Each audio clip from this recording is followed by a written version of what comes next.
Dad wasn't really there very often and ended up actually running away with a neighbor. I picked up like alcohol. I started watching porn really young, and so much addiction starts in that childhood trauma. That's a great question. My sister at home, we lived in a tiny house. My sister was at home younger. She got cancer. Men do not need therapy, right? People always say to me, did sport give you a drinking problem?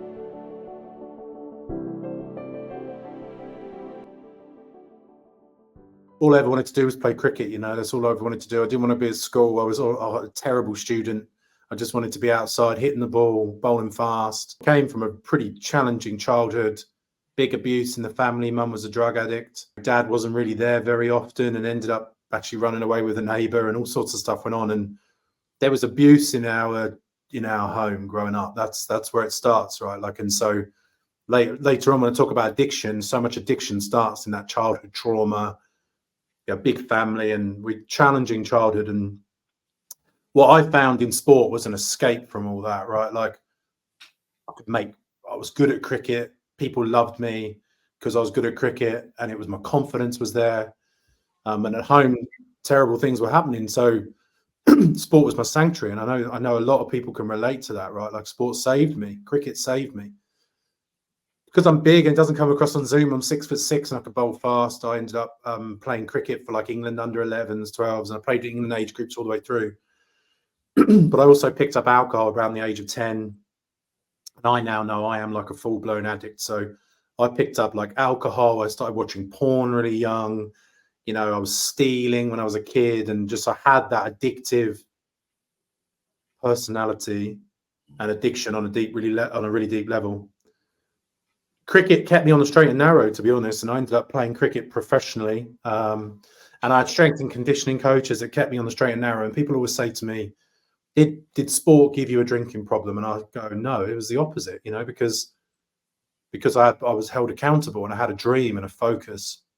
What happened was my sister at home, we lived in a tiny house. My sister was at home younger. She got cancer. And unfortunately, she died. And it was I just never really was able to handle that, as you can imagine. The pressure of elite sport. I was all potential. And my career fell off a cliff. I was 21, 22. I was on an England academy. I bowled fast. I was a lot of potential. But as things were going on at home, I just never really learned how to cope with it, and ended up getting released from 2 counties in a row, and did what all addicts do when things get hard. I ran away as far as I could, and I lived in Australia for 10 years. And that's that's a long story, but basically all of my addictive habits took root. 10 years later, I find myself in a nature reserve, and I can't stop hurting those around me. I nearly go to prison. I can't stop drinking, and all of my addictions are taking root. And it led to a suicide attempt, which thankfully was unsuccessful. Fast forward even a few months after that, I get a little bit sober, but I end up in Bali, and I called the Players Cricketers Association, who are our union. You got the PFA, Players Footballers Association, PCA. And for the first time, I was 31 years old. For the first time in my whole life, I asked for help. And I said, I've got a problem. I've got a really big problem here. I'm addicted to alcohol, women, sex, porn. I can't stop. And I was ready. I did what we call the gift of desperation. I knew I was either, at that point I was just sober, and I knew if I had another drink, I'd probably die, either by my own hands or something bad would happen. I was put in rehab. I spent 3 months in rehab, and I did the rehab thing, and that was when my recovery started. And it was the first time I allowed myself to be helped, but also the first time I was with people who just understood stuff, people who'd been in addiction, they were in recovery, really strong men who knew stuff because they'd got recovery. They had that wisdom of how to handle it. And I started going to, joining meetings because I'm an alcoholic and doing all these things. And, I am an addict, and I get very intense about what I'm doing. And I learned that addiction is like a superpower, right? You're not going to stop me. Nothing will stop me once I'm going in a direction, right? It's just, I could choose a negative direction or I could choose a positive direction. And in some ways, I didn't choose the negative direction. I didn't choose the situation I grew up with and that sort of stuff. But I decided I'm going to choose to dictate where I aim this crazy beast, this addiction, this crazy mind, this elite sports person that needs to be driven all the time. I thought, I've got two choices here, and I got some really good advice, which was, you don't get to not be addicted, Simon, was what someone said. You've got to be addicted to well-being and health and building a life that you're really proud of. And there was a point there in rehab where I decided that I was going to make a really good go of it. And I'm actually 8 years sober today. So 8 years ago today, I took my 8 years ago last night, I took my last drink in Byron Bay in Australia. My wife's in recovery. We met early on. And mate, honestly, we came back to England because we wanted to come home and start a family. We've got twin sons. My wife's just this infinitely deep powerhouse, strong, loving woman who's also been through her journey, and that makes my journey look like a walk in the park. And we came home and we just saw people were struggling, people just confused about what life is. And it's not that we have any answers, because life's really confusing. It was more like we kind of we're taught some stuff like emotions pass, right? Like, that's really simple stuff, but people don't know that. People don't know that their emotions are like the weather, right? And emotions will just pass. Don't believe in it all too much. And about 3 years ago, I started to help others, and that turned into some coaching. And I now work with sort of like men who are in high performance environments, elite sports people, CEOs at the moment, but it's stretching out just to men in general, because I can see men are really struggling. And it's all right to say that, there's a huge sense of shame and guilt over not being good enough that we carry as men, especially if we have families and wives and children. There's a real desire to do well and to be good at stuff, but the stuff that I practice every day keeps me one more day away from a drink. And it's simple things, man. Like you and I have spoken a fair bit. It's meditation, understanding what emotions are, thoughts are, good friendships, positive friendships, and now I help people make that journey from, whether you want to call it pain to purpose, or victim to like victory. There's this like journey that everybody's craving, which is to go from our old self to our new self, to let go of the past, to become successful. Feel as though I've been blessed enough to understand that journey a little bit, and now try and help others make a transition, from where they are to where they want to be. And some people are in a really dark place, and some people, a lot of people are, suicide's happening, whether we like to talk about it or not. It's the number one cause of death in people under the age of 45, and 77% of suicides are men. And 70% of those men show no signs of struggle, right? And so the more I do this, the more I'm realizing my recovery was because of brotherhood, right? And because I've had father figures and teachers and mentors. And I got told something really early on, which is men do not need therapy, right? Men need brothers, uncles, mothers, fathers, grandmothers, grandfathers, sons, daughters, friends. Men need sport, community. Men need purpose, focus, and none of that is therapy, right? And so that's what's helped me. And every day, one day at a time, I try and connect myself to all of those things, and to be a good brother, be a good son, be a good husband, be a good father, right? And be a good business owner and a good teacher and a good servant of, a higher power, as I understand it. That's hard. But it's keeping me sober one day at a time. And yeah, man, that's my story. And like, you've helped me so much in terms of dealing with my own emotions, my mindset as well, again, through the good and also through the bad as well. So, I just want to say, say that to you now. In your professional cricket career, can you pin a point where, you was really upset about a performance or one of your teammates, and how did you resolve that particular situation? Well, firstly, thanks, man, for the kind words. I feel the same way. It's a real pleasure to be here, and I love what you've built too, because you're serving your community and you're sharing wisdom, and that's all people need, right? Like, we need wisdom more than we need water. It's really important. I think the better answer to the better question is, how did I not handle it? Because, I didn't handle pressure and those sorts of things well at all. I was a young man. I was in an active addiction. I never really understood myself well enough to know, or had the space to know how to deal with anything really. And as a result, I capitulated and spiraled massively when I was playing. I think the big lesson was my identity was so pinned on being a cricketer. So I was a cricketer, right? That's what I do. That's who I am. That if I didn't play well, or if I failed in cricket, it was like I was a failure. Or if I lost, it was like I was a loser. So if I was so entangled with my identity in cricket, I had no life outside of cricket. I had no idea who I was outside of cricket. And so if things didn't go well for me on the field, it was like my whole sense of self would go with it. And cricket's just something I was doing, right? So people think Tiger Woods is a golfer. He's not a golfer. He's a man. He plays golf. He's not a golfer. We do this in our culture. If someone's really good at something, we go, they are a lawyer. They are a doctor. It's like, no, that guy's a man who doctors, right? But I was really in that, and that was very destructive for me.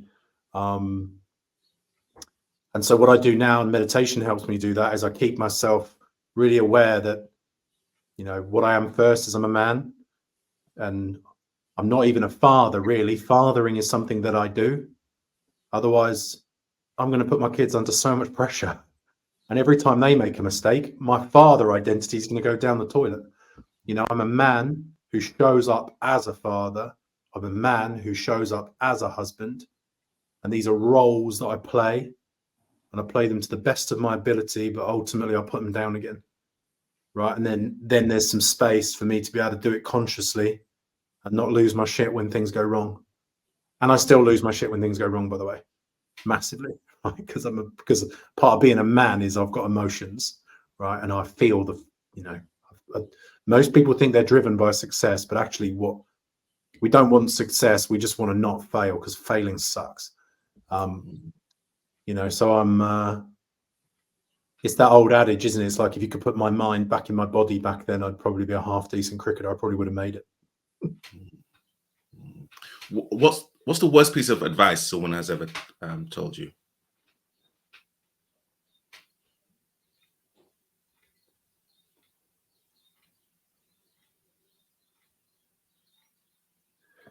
Probably that when we get, it's probably not one person, but it's probably a collective belief that if I win, then it's all over, right? Like, or winning the trophy is the be all and end all. It was like, I really, like, that we're here to win, and winning is like to get the result. But I've got friends, and I got a friend who won the Cricket World Cup for England, right? He won the Cricket World Cup for England. First time that England had won a Cricket World Cup, 2010 Cricket World Cup T20. And he sat down in his hotel room that night depressed, because he'd been sold a lie, which is, if we win the World Cup, it's almost like there's eternal bliss on the other side. So I think the worst piece of advice is sort of this idea that winning is going to last. Winning doesn't last. It's over before it's over very quickly. And that's quite a sobering reality to come up to, because, what do you pin yourself off, after the win? You still got to go win, but it's like, it doesn't last. And I really felt that it lasted. And when it didn't, I drank alcohol to keep going, or to deal with the come down. One of like the things that you that you've said to me is you have to make peace with certain situations that actually come your way, good or like bad.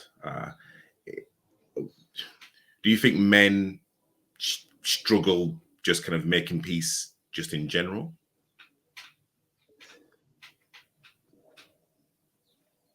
It's a good question. I think that there's a reality to life that we can avoid, which is that pain, suffering, death, you know, we're going to lose loved ones. We're going to die at some point. There's like there's an unspoken truth that we kind of don't really handle very well in our culture. You go to the East and they celebrate death, children know. I mean, you know, one of the questions I ask my clients, young guys, what are you going to do when your parents die? Right? And people, I don't want to think about that. It's like, well, you want to think about it before it happens, because you don't want the first time you're met with the reality of your parents dying is when they die. Otherwise, who's going to plan the funeral, and who's going to stand up straight, and who's going to give a speech and honor their life? And, you know, like, we've got this sort of like real fear, and I would say men more than women, a fear of the reality of life, which is we lose more times than we win, right? Failure is a part of life. And also there is an uncertainty that is there all the time. And it's anxiety provoking because we ignore it. The more we invite it in, the more we realize that all we really have is today, right? This might be the last time you ever speak to me. We don't know. I could be in a car accident tomorrow morning, right? Or when my kids and my wife get in the car, first time, you know, I'm a young dad. First time they got in the car, I shit myself because I was like, oh my God, what if something bad happens to them? And I realized in that moment, I had to make, this is hardcore, I had to make peace with my children and my wife dying as much as I could. Otherwise, I was going to be ringing her every time she left the house, trying to work out where she is. So for my wife to feel free of my fear and control, I had to go, hang on a second, this might be the last time I ever see them. Now, what did that do to my relationship with my wife and kids? I never take them, well, I do take them for granted because that's a part of being a person, but I try not to take them for granted. You know, tomorrow never comes. There's a mature relationship that we can have with life that looks like that. And I think a boy becomes a man when they touch that dimension. And that's usually why people are trying to keep this sort of sense of eternal bliss through drugs and alcohol, chasing winning, women, success, right? But actually, you know, it's our responsibility as men to be really aware and to be able to be strong in the sense that not ignore it and just like fake strength. It's like to be able to be strong enough to go, no. So we don't know what's going to happen. Okay, but we're going to move into the unknown anyway. And we're going to do it together, right? Because who knows, you know, we don't know when we're going to, I mean, I lost my business partner over Christmas. I had no idea he was going to die. But thank God I live a bit like this, because I didn't just assume we were going to live, you know, we were going to spend the next 30 or 40 years together. So it's like living each day as if it's your last, telling the truth. All of that is a result of seeing life as it is rather than what we want it to be. And then we blame life. That's what I tell you, that's one thing men are really good at. We blame life. We blame life for our problems. You know, we think, but life's just life. There's a couple of great sayings that just was like, you know, the same wind blows on us all. It's the setting of the sail that makes the difference. All right. You know, it's up to us to set our sail and harness this wind of uncertain power that's bigger than us. Nature, earthquakes, COVID, death. These are bigger than us. And, you know, we can hide in the bottom of the boat and pretend there's no wind, but the boat will get capsized. And a lot of people are just not ready to feel that, I don't think. There's a kind of well, I won't say a trend, but there's a discussion regarding mental strength, mental toughness, mental sacrifice to literally further your development, career, however you want to see it. I would literally love to kind of get your opinion, because, you know, again, you like being a, you know, like a former professional cricketer, there like must have been certain things that you sacrificed, you know, physically and like mentally to can literally get to that elite level.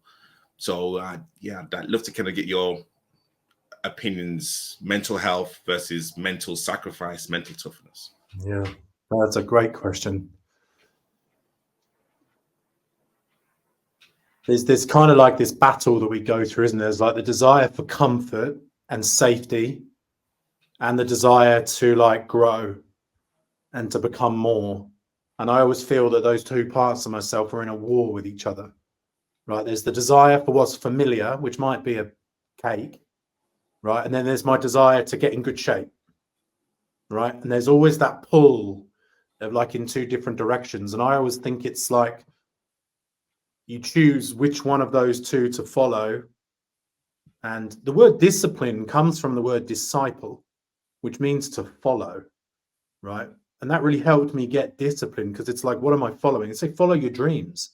If you dream, like if I'm, I'm currently, I've got a bit of a dad bod at the moment, right? If my dream is to lose 30 kilos, I've got to become a disciple of that, and then the discipline follows. If I've got a dream of losing 30 kilos and I still want to eat cake all the time, they go in opposite directions. And so for me, cricket, whatever it might be, sobriety, mental health, it's all the same thing. It's just, what do you want? There's a great coach called Frank Dick. He's an athletics coach. He's for old school. And he says, what do you want?